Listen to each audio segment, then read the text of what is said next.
അറിവ് എന്നതിനോളം ആദരവ് നേടിയ മറ്റൊരു പദം പ്രപഞ്ചത്തിലില്ല. ആയിരത്താണ്ടുകളുടെ കന്മതിൽ കെട്ടുകൾക്കപ്പുറത്തും പിന്നെ മഹാസംസ്കൃതികൾ തൊട്ടിങ്ങോട്ടും അവബോധമുള്ള ജനത അതിനെ കൈവണങ്ങുന്നു. വിദ്യയുടെ വെളിച്ചം ആത്മാവിൽ സ്ഫുരിക്കുന്ന ഒരു ജനതയാണ് ഒരു രാഷ്ട്രത്തിൻ്റെ ഏറ്റവും മൂല്യമേറിയ സമ്പത്ത്. നന്മയും സ്നേഹവും സഹിഷ്ണുതയും എല്ലാം അതിൻ്റെ രൂപാന്തരങ്ങളും. നളന്തയും തക്ഷശിലയും വാഞ്ചിയും പോലുള്ള മഹാസർവകലാശാലകൾ പിറവിയെടുത്ത മണ്ണാണ് ഭാരതം. ഭാസിൽ രഥമായിരിക്കുന്ന ദേശം എന്നത്രേ അതിൻ്റെ ആത്മീയവും ഭാഷാപരവുമായ നിർവചനം. ആധുനിക യുഗത്തിൽ സാർവത്രിക വിദ്യാഭ്യാസം എന്ന പരമമായ ലക്ഷ്യം മുന്നിൽ കണ്ടുകൊണ്ടാണ് പൊതുവിദ്യാഭ്യാസ സമ്പ്രദായം രൂപവൽക്കരിച്ചിരിക്കുന്നത്. എന്നാൽ പുതിയ കാലഘട്ടത്തിൽ ഏറെ വെല്ലുവിളികളെ ഇതിന് അഭിമുഖീകരിക്കേണ്ടതായി വരുന്നു എന്നത് മറ്റൊരു യാഥാർത്ഥ്യം. ഇവയെ ഫലപ്രദമായി അഭിമുഖീകരിച്ച് വലിയ ലക്ഷ്യങ്ങളിലേക്ക് ചുവടുകൾ വയ്ക്കുക എന്ന ഉദ്ദേശ്യത്തോടെ കേന്ദ്ര സർക്കാർ രൂപം നൽകിയ ആശയമാണ് സർവശിക്ഷാ അഭിയാൻ. വിവിധ സംസ്ഥാന സർക്കാരുകൾക്ക് കീഴിലുള്ള വിദ്യാഭ്യാസ വകുപ്പുകളുടെ സഹകരണത്തോടെ ഇത് നടപ്പാക്കുന്നു.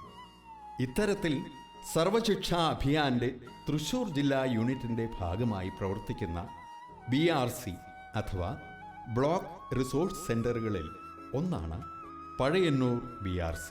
ഓഫീസ് സ്ഥിതി ചെയ്യുന്നതാകട്ടെ ചേലക്കരയിൽ. പഴയന്നൂർ ബ്ലോക്കിലെ 6 പഞ്ചായത്തുകളാണ് ഇതിൻ്റെ പ്രവർത്തന മേഖല. ഇക്കഴിഞ്ഞ സെപ്റ്റംബർ 23-നാണ് സർവശിക്ഷാ അഭിയാനിൽ ഡെപ്യൂട്ടേഷനായിട്ട് ജോയിൻ ചെയ്തത്. അതുവരെ ഒരു ഹൈസ്കൂൾ അധ്യാപികയായിരുന്നു, ഇംഗ്ലീഷ് അധ്യാപികയായിരുന്നു.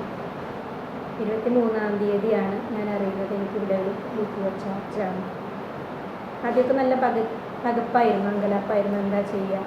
കാരണം പിടിയിലൊതുങ്ങാത്ത അത്രയും പ്രവർത്തനങ്ങളാണ് ഒരു BRCക്കുള്ളത്.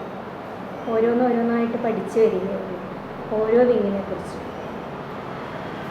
അതിൽ ഓഫീസ് വർക്ക് തന്നെ 3 പേരുണ്ട്. ആ 3 പേരുടെ പ്രവർത്തനങ്ങൾ ഓരോ ലോകങ്ങളാണ്. സാമ്പത്തിക കാര്യങ്ങൾ കൈകാര്യം ചെയ്യുന്ന അക്കൗണ്ടൻ്റ് വിഭാഗമുണ്ട്, ഡാറ്റ എൻട്രിങ്ങായിട്ട് ഒരു വിഭാഗമുണ്ട്. സ്കൂളുകളിലെ വിവിധ ഡാറ്റകളെ കളക്ട് ചെയ്ത് അത് കൊടുക്കാറുണ്ട് നമ്മൾ. അതുപോലെ MIS കോർഡിനേറ്റർ ഒരു കോർഡിനേഷനുണ്ട്, സിസ്റ്റംസ് എല്ലാം. പിന്നെ മറ്റ് വിഭാഗങ്ങൾ പറയുകയാണെങ്കിൽ 2 ട്രെയിനേഴ്സ് ഉണ്ട്, 7 CRC കോർഡിനേറ്റർമാർ. സർവശിക്ഷാ അഭിയാൻ്റെ BRC കഴിഞ്ഞ് താഴത്തെ ലെവലിൽ വരുമ്പോൾ cluster resource centre 10 cluster resource സെൻ്ററുകൾ ഞങ്ങൾക്കുണ്ട്. അതിലേക്കായിട്ട് 7 ക്ലസ്റ്റർ റിസോഴ്സ് സെൻ്റർ കോർഡിനേറ്റേഴ്സ് ഉണ്ട്. പിന്നെ 6 പഞ്ചായത്തുകളാണ് പഴയന്നൂർ ബ്ലോക്കിൻ്റെ കീഴിൽ വരുന്ന 6 പഞ്ചായത്തുകളാണ്. അവിടെയുള്ള 50 സ്കൂളുകളാണ് ഞങ്ങളുടെ പ്രവർത്തന മേഖലയായിട്ട് വരുന്നത്. അതിൽ അൺഎയ്ഡഡ് വിഭാഗത്തിൽ 25 വിദ്യാലയങ്ങൾ വേറെയുമുണ്ട്. ഈ 6 പഞ്ചായത്തിലേക്കായിട്ട് 6 റിസോഴ്സ് ടീച്ചേഴ്സിന് ഭിന്നശേഷിക്കാരായ കുട്ടികൾക്കുള്ള അവരുടെ വിവിധ പ്രവർത്തനങ്ങൾ ചെയ്യാനായിട്ട്, അവരെ സഹായിക്കാനായിട്ട് സ്കൂളുകളിലേക്കും ഹോം ട്യൂഷൻ ഒരുപാട് മേഖലയുണ്ട്. ഭിന്നശേഷിക്കാർക്കായിട്ട് 6 അധ്യാപകരുണ്ട്, റിസോഴ്സ് അധ്യാപകരുണ്ട്. ഈ അടുത്ത കാലത്ത് സർവശിക്ഷാ അഭിയാൻ കലാകായിക രംഗത്ത് സ്കൂളുകൾക്കുള്ള കുറവുകൾ നികത്താനായി ഒരുപാട് കലാകായിക അധ്യാപകരെ നിയമിച്ചിരുന്നു. അതിൽ 10 അധ്യാപകർ ഈ BRCയിലുണ്ട്. അവരുടെ വർക്കുകൾ മുഴുവൻ ദിവസങ്ങളിലും സ്കൂളുകളിലാണ്. പിന്നെ BRC പ്രോഗ്രാംസിനും ഒന്ന് പങ്കെടുക്കാറുണ്ട്. ഇതിൻ്റെ പ്രവർത്തനം എന്ന് പറഞ്ഞാൽ ഓഫീസ് ടൈം 10 to 5 എന്ന് പറയുമെങ്കിലും ഫുൾ ടൈം പ്രോജക്റ്റ് ആയതുകൊണ്ട് സദാസമയം പ്രവർത്തന ബദ്ധരായിരിക്കേണ്ടതാണ്.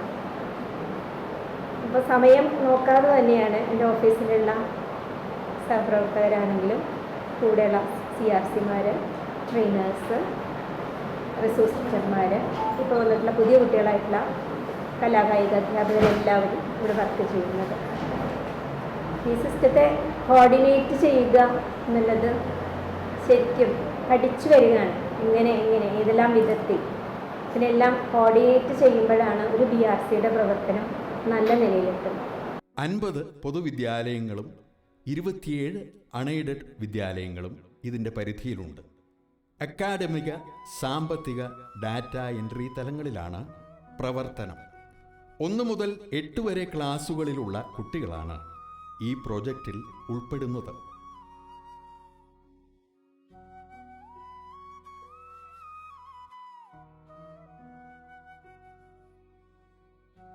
ജില്ലയിലെ മറ്റു ഭാഗങ്ങളെ അപേക്ഷിച്ച് കുട്ടികളുടെ കുറവ് മൂലമുള്ള ഫോക്കസ് വിദ്യാലയങ്ങൾ ഇവിടെ താരതമ്യേന കുറവാണ്. വിവിധ വിദ്യാലയങ്ങൾക്ക് ശാസ്ത്ര ലാബും ഗണിതശാസ്ത്ര ലാബും ജൈവ വൈവിധ്യമുള്ള ഉദ്യാനങ്ങളും മറ്റും നിർമ്മിക്കാനുള്ള സാമ്പത്തിക സഹായങ്ങൾ നൽകുന്നു. ധീര, ഗേൾസ് എഡ്യൂക്കേഷൻ, മുന്നേറ്റം, ഉണർവ്, സാലസിറ്റി, ഇത് എല്ലാത്തിനും തന്നെ നല്ല ഒരു എമൗണ്ട് നമുക്ക് എക്സ്പെൻഡിച്ചർ BRC വന്നിട്ടുണ്ട്. മാനേജ്മെൻറ്റ് കോസ്റ്റ് എന്ന് പറഞ്ഞാൽ UDAS മീറ്റിങ്ങിനും BRC ലെവൽ മീറ്റിങ്ങിനും എക്സ്പെൻഡിച്ചർ 16,010 വന്നിട്ടുണ്ട്. പിന്നെ ലേണിംഗ് എൻഹാൻസ്മെൻറ്റ് പ്രോഗ്രാം, ഈ വർഷം നമുക്ക് ഏറ്റവും ഹൈലൈറ്റായ പ്രോഗ്രാമിൽ ഒന്നാണ് ലേണിംഗ് എൻഹാൻസ്മെൻറ്റ് പ്രോഗ്രാം. അതിൽ മലയാള തിലക്കം ശാസ്ത്ര ലാബ് പണിയാണ് ഫണ്ട് നമ്മൾ ഒരു സ്കൂളിലേക്ക് അനുവദിച്ചിട്ടുണ്ട്. അതേപോലെ തന്നെ ഗണിത ലാബ് പണിയാണ് ഒരു സ്കൂളിലേക്ക് നമ്മൾ ഫണ്ട് അനുവദിച്ചിട്ടുണ്ട്. ഇതെല്ലാം തന്നെ ഏറ്റവും വിജയമായ പ്രോഗ്രാമായിരുന്നു. ഹലോ ഇംഗ്ലീഷ് ആൻഡ് മലയാളത്തിലൊക്കെ സ്പെഷ്യലായിട്ട് എടുത്ത് പറയേണ്ട പ്രോഗ്രാംസ് ആയിരുന്നു. 32,480 rupees ഹലോ ഇംഗ്ലീഷിന് എക്സ്പെൻഡിച്ചർ വന്നിട്ടുണ്ട്. മലയാളത്തിലൊക്കെ 19,200 എക്സ്പെൻഡിച്ചർ വന്നിട്ടുണ്ട്. അധ്യാപക ശാക്തീകരണത്തിൻ്റെ ഭാഗമായി ക്ലസ്റ്ററുകളും റിഫ്രഷ്മെൻറ്റ് ക്ലാസുകളും നടത്തപ്പെടുന്നു. BRC തലത്തിൽ ഹെലോ ഇംഗ്ലീഷും മണ്ഡല തലത്തിൽ മലയാള തിളക്കവും സംഘടിപ്പിച്ചു.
കുട്ടികൾക്കായി മുന്നേറ്റം, ഉണർവ്, ധീര എന്നീ പദ്ധതികളും ആവിഷ്കരിച്ചു.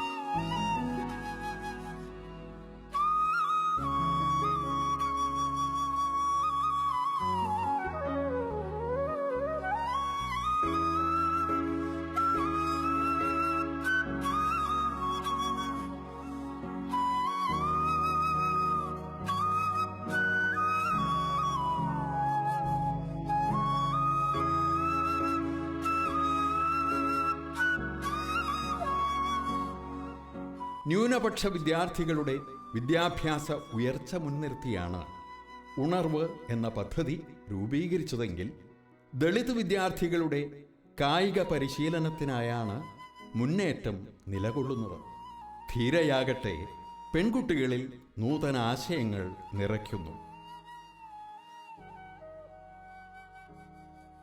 ഇതോടൊപ്പം ശാസ്ത്രോത്സവവും ഗണിതോത്സവവും സംഘടിപ്പിച്ച് വിദ്യാർത്ഥികളിൽ ശാസ്ത്രാഭിമുഖ്യവും ഗണിതശാസ്ത്ര സ്വീകാര്യതയും ഉണ്ടാക്കിയെടുത്തു.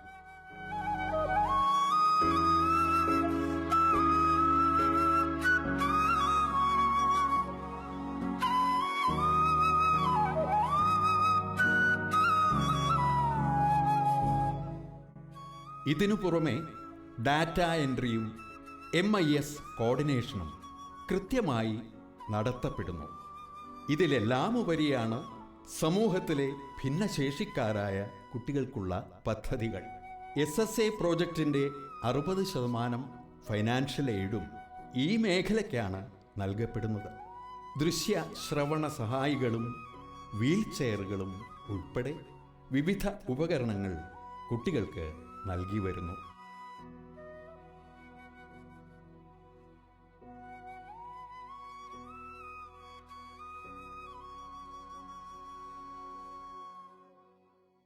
അതിനുമപ്പുറം അവർക്ക് നൽകുന്ന സ്നേഹവും കരുതലും വാത്സല്യവും പരിഗണനയും പ്രത്യേകം പരാമർശിക്കേണ്ടതുണ്ട്.